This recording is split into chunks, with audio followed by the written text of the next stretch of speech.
Have you ever thought about your identity as a learner?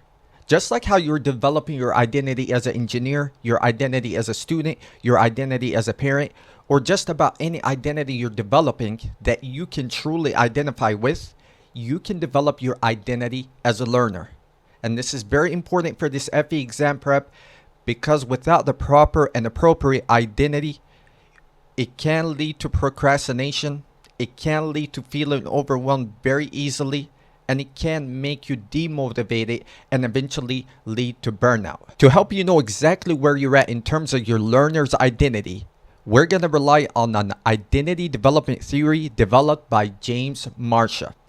Keep in mind, this is only a theory, and we're going to play around with it and relate it to your FE exam prep. First thing, Marcia's identity theory has 4 statuses: identity diffusion, identity foreclosure, identity moratorium, and identity achievement. Let's explore these one by one to see if you possibly fit in one of these statuses.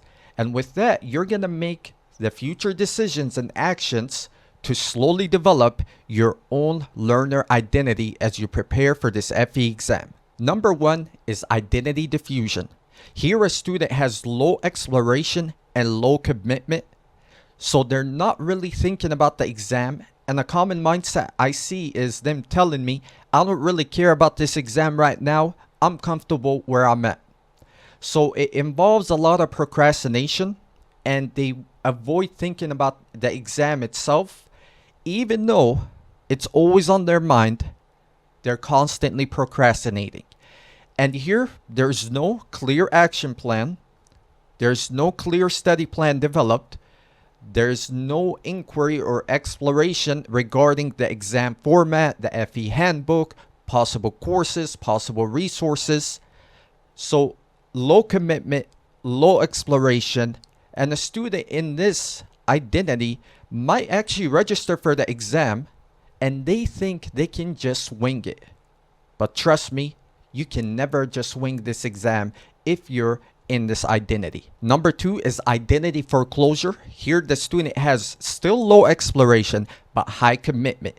And the student mindset here is they firmly believe and they're highly committed to passing this exam because somebody else told them how they should study and what they should study. So they're following somebody else's advice without really questioning if it's right for them, if it fits their learning style. It might be from Reddit posts, it might be from YouTube, it might be an article, it might be from a professor, or it might be from me. They're not questioning it, and they're using just, let's say, one resource, and if it doesn't really work for them, they're sticking with it because they're highly committed and they're not exploring options. So this is a common identity with low exploration, and this is when the student is struggling and not making adjustments. Now things get interesting. Number 3, identity moratorium. Here the student has high exploration but low commitment. There's a lot of exploring going on here, and the student hasn't figured everything out yet. Just know it's perfectly normal to go through this stage, specifically at the beginning of your prep, let's say during the first 2 to 3 weeks, as you explore different choices and different options. For example, let's say you're exploring whether the course is right for you, whether maybe YouTube videos is what you want to go through and you learn best by watching videos. Maybe it's going to be a textbook, a physical textbook with practice problems, or possibly an online portal with practice problems. You're still trying to figure things out, you're exploring, and there is a lot of uncertainty and a lot of anxious feelings during this stage. It's perfectly normal, and it's normal to go through this. Over time, with a lot of questioning, you will get to the point where you're beginning to feel comfortable as you move forward into the next stage. Congratulations, now you're in number 4, identity achievement. Here the student has high exploration, high commitment. So they figured out what works best for them. They know what resource they're going to use to study because it fits their learning style, whether they're a visual learner or maybe a learner that likes to rely on physical textbooks.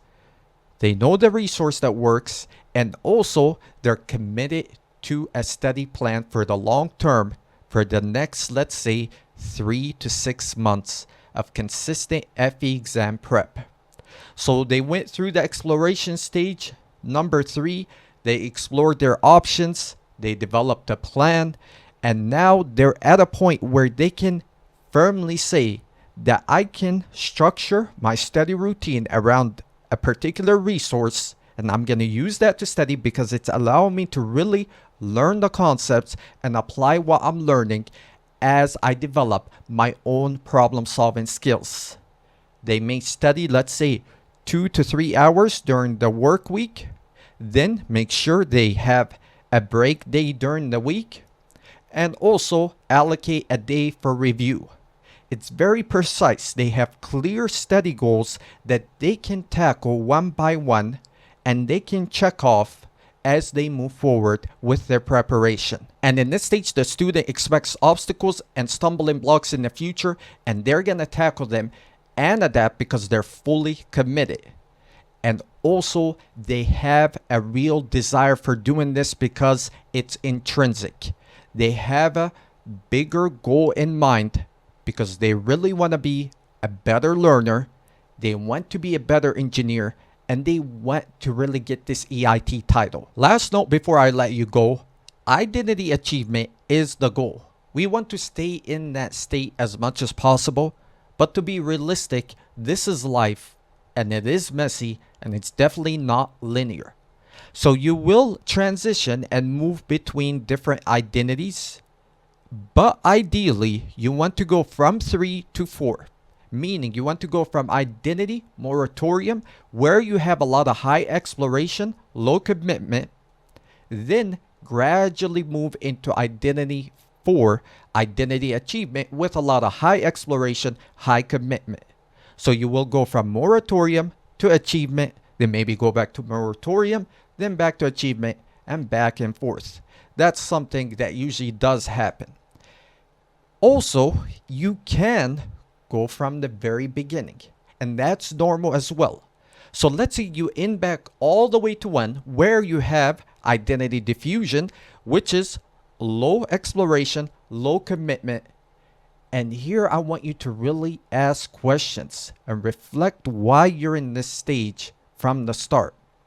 Maybe you had a bad experience with this exam. This is very common, and you're letting that bad experience govern how you think about it from the start, and that leads to a lot of overthinking and procrastination, and you're not taking small steps forward and not taking action.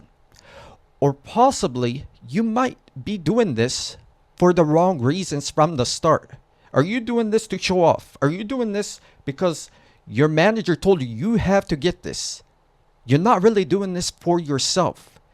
So really question why you're in this state and know your purpose for doing all this from the start. If you have the right purpose and it is intrinsic, you're going to do just fine.